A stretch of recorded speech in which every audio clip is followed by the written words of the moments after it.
ছাত্ৰ ছাত্ৰীসকল 10 দিনমান ভিডিঅ' দিব পৰা নাই বসন্ত ৰোগ হৈ থকাৰ বাবে সো এতিয়াও সম্পূৰ্ণ ভাল পোৱা নাই তথাপিতো এটা ইম্পৰ্টেন্ট ভিডিঅ' হিচাপে লৈ আহিছো যেটো তোমালোক যিসকল ছাত্ৰ ছাত্ৰী এনএমএছ পৰীক্ষা দিবলৈ ৱেইট কৰি আছা অৰ্থাৎ যিয়ক কিছুমানে পঢ়িব ষ্টাৰ্ট কৰিছে আমাৰ প্ৰায় নোটছ পাতি লৈ ধুনীয়াকৈ আৰম্ভ কৰিছে সো আমি আটাইখিনি আলোচনা কৰিম পৰীক্ষাটো কেতিয়া হ'ব সকলোখিনি ছাত্ৰ ছাত্ৰীসকল তোমালোকে দেখা পাইছা 3 নম্বৰ যেটো পইণ্টত এটো হৈছে আসাম চৰকাৰৰ বিভিন্ন স্কিমৰ বিষয়ে দিয়া আছে আৰু এটো তোমালোকৰ যেটো যোৱা বছৰ হৈ যোৱা পৰীক্ষাৰ ৰিজাল্ট যেতিয়া দিছিল মেৰিট লিষ্ট তেতিয়া তাৰ পৰাই এটা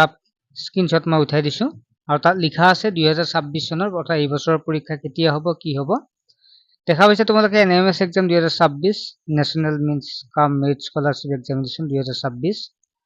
ইয়াত দেখা পাইছা তোমালোকে যেটো পৰীক্ষাটো নৱেম্বৰত হ'ব বুলি লিখা আছে আৰু অনলাইন এপ্লিকেশন 15/7/2026 অৰ্থাৎ যোৱাকালিয়ে হ'ব লাগে যোৱাকালিৰ পৰা হোৱা কথা আছিল 15/10/2026 লৈকে কিন্তু এতিয়ালৈকে নটিফিকেশন অহা নাই যেহেতু এটো অফিচিয়েল হয় অফিচিয়েল ভাবে আহিছে ৰিজাল্টতে ধুনীয়াকৈ অফিচিয়েল ভাবে সেন্ড কৰা আছে হেহে তোমালোকে নিশ্চিন্ত থাকা এই সপ্তাহটোৰ ভিতৰতে আজি কালিৰ ভিতৰতে তোমালোকৰ এপ্লাই হৈ যাব স্টাৰ্ট হ'ব গতিকে তোমালোকে আমাৰ চেনেলত জড়িত হৈ থাকা এপ্লাই হোৱাৰ লগে লগে আমি জনাই দিম গতিকে এটাই নিশ্চিন্ত হোৱা এই সপ্তাহটোৰ ভিতৰতে তোমালোকৰ হৈ যাব কালি পৰখি ভিতৰত হোৱাৰ সম্ভাৱনা কিন্তু বহুতেই আছে তথাপিতো এই যোৱাবাৰ কিমান ল'ৰা ছোৱালীয়ে পৰীক্ষা দিছিল এই আটাইখিনি আলোচনা কৰিম ইয়াৰ উপৰি তোমালোকৰ বাবে এখন ইবুক প্ৰস্তুত কৰিছো এই বুকখন ইতিমধ্যে বহু ল'ৰা ছোৱালীয়ে পঢ়ি আছে আমাৰ কোৰ্সত জয়েন হৈ কেনে মই কৈছিলোৱে প্ৰায় 10-12 দিন আগতেই কৈছিলো আৰু তেতিয়াই বহু ল'ৰা ছোৱালী জয়েন হৈছিল যে গৰম বন্ধৰ সময়তে তোমালোকে পঢ়ি থাকা পিছত সময় কম পাবা আৰু তোমালোকে কিমান ল'ৰা ছোৱালী এপ্লাই কৰে সকলোখিনি আমি বুজাই দিম এইখন ইবুকখনৰ দাম মাত্ৰ 99 টকা নাম্বাৰটো হৈছে 99462821 এই তোমালোকে স্ক্ৰিনত দেখা পাই আছা আৰু ইয়াৰ উপৰি তোমালোক জনাব বিচাৰে এই কোৰ্সটো তোমালোকে ললে সবতকৈ ভাল হ'ব এই কোৰ্সটো ললে তোমালোকে যেটো 48000 টকীয়া এনএমএছ পৰীক্ষাৰ কোৰ্স হয় 299 টকা পেমেন্ট কৰাৰ লগে তোমালোকে 6 বছৰৰ কুৱেশ্যন পেপাৰ পাবা এসএটি এমএটি পেপাৰ ইবুকখন তোমালোকে পায়ে যাবা লেসন ওয়াইজ সকলো নোটছ পাতিখিনি পাবা মানে ইয়াত জয়েন হলে আটাইখিনি তোমালোকে সুবিধা লাভ কৰিব পাৰিবা বুজি পাইছা নহয় আৰু যোৱা বছৰ আমাৰ পৰা শতাধিক ল'ৰা ছোৱালীয়ে পাছ কৰিছে আৰু অসমৰ ভিতৰত প্ৰথম যিগৰাকী স্থানপ্ৰাপ্ত শিক্ষাৰ্থী আমাৰ পৰাই লাভ কৰিছে প্ৰায় আটাইতকৈ বেছি নম্বৰ লাভ কৰিছে 141 হাইয়েষ্ট নম্বৰ লাভ কৰিছে আমাৰ ক্লাছৰ পৰা আৰু তেনেকুৱা ল'ৰা ছোৱালী বহুতে লাভ কৰিছে গতি তোমালোকে যে এই বেচটোত জয়েন হ'ব বিচাৰা তেতিয়া তোমালোকে এই নাম্বাৰ যেটো দেখা পাইছে এই নাম্বাৰ হোৱাটসএপ নাম্বাৰটো তোমালোকে জয়েন হৈ ল'ব পাৰিবা ঠিক আছে নাম্বাৰটো হৈছে 9394628219 এতিয়া আমি ডিটেইলছ খিনি আলোচনা কৰিম আৰু আমাৰ ডিটেইলছ আছে সকলোখিনি আলোচনা কৰিম চোৱা আমি প্ৰত্যেক বছৰে কিন্তু পৰীক্ষাবিলাক অলপমান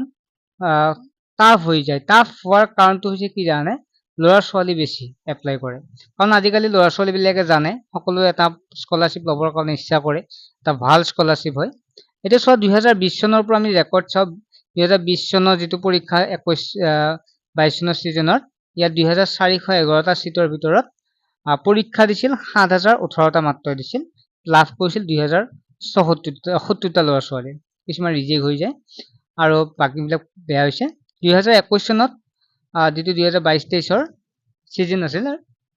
তাতে 6630 গৰাকী মাত্ৰ 6630 গৰাকী ছাত্ৰতে পৰীক্ষা দিছিল আৰু তাৰে ভিতৰত 2011 গৰাকীয়ে পাইছিল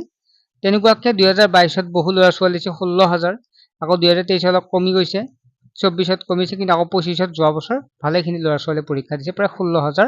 16162 গৰাকী এপ্লাই কৰিছিল ঠিক আছে এপিয়াৰ হৈছিল নাম্বাৰ অফ এপিয়াৰ হৈছিল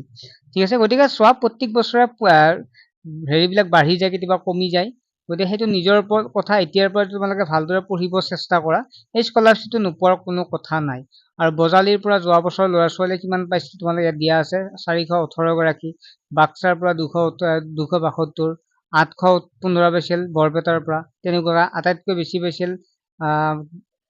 আটাইতকৈ বেছি বুলি ক'ব নোৱাৰো দৰঙৰ পৰা পাইছিল 1965 গৰাকী টোটেল এটো এপ্লাই কৰা দেই কি হৈছে এটো নম্বৰ অফ কেণ্ডিডেট এপিয়াৰ পৰীক্ষা হৈছিল, পোৱা নহয় এইটো, এপিয়াৰ হৈছিল কিমান ল'ৰা ছোৱালী, আৰু তেনেকুৱাকৈ এপিয়াৰ হৈছিল। আৰু চোৱা ইয়াত কামৰূপৰ পৰা বেছি হৈছিল 2411, ঠিক আছে, তেনেকুৱাকৈ এপিয়াৰ হৈছিল। আৰু তেনেকুৱাকৈ স্কলাৰশ্বিপটো লাভ কৰিছে। আৰু কিমান টোটেল 16,162 গৰাকী ছাত্ৰ ছাত্ৰীয়ে এপ্লাই কৰিছিল আৰু পৰীক্ষা দিছিল। এইটো মেইন, তাতে পৰীক্ষা কিমান দিছিল, 13,670 গৰাকী ল'ৰা ছোৱালীয়ে পৰীক্ষা দিছিল। আৰু ইয়াক কোৱালিফাইড হৈছিল 8,662 গৰাকীয়ে, আৰু ৰিজেক্ট হৈছিল 5 গৰাকী, মাত্ৰ 5 গৰাকী ৰিজেক্ট হৈছে। আৰু টোটেল স্কলাৰশ্বিপ পাইছে 2,409 গৰাকী ষ্টুডেণ্টে পাইছিল। 2,411 গৰাকীৰ ভিতৰত 5জন ৰিজেক্ট হৈছে যিহেতু, গতিকে 2,409 গৰাকী ছাত্ৰ ছাত্ৰীয়ে এই স্কলাৰশ্বিপ লাভ কৰিছে। আৰু এইবাৰ তোমালোকে এই 411ৰ ভিতৰত তোমালোকৰ নামটো ৰাখিব লাগিব, আৰু তাৰ বাবে চেষ্টা কৰা ছাত্ৰ ছাত্ৰীসকল। ইয়াত তোমালোকে দেখা পাইছা চিলেক্ট কিমান হৈছিল। ইয়াত চোৱা জেনেৰেলত চিলেক্ট হৈছিল, জেনেৰেল আৰু OBC মিলি 1,841 গৰাকী, SC 365 গৰাকী, ST 191 গৰাকী, আৰু PWD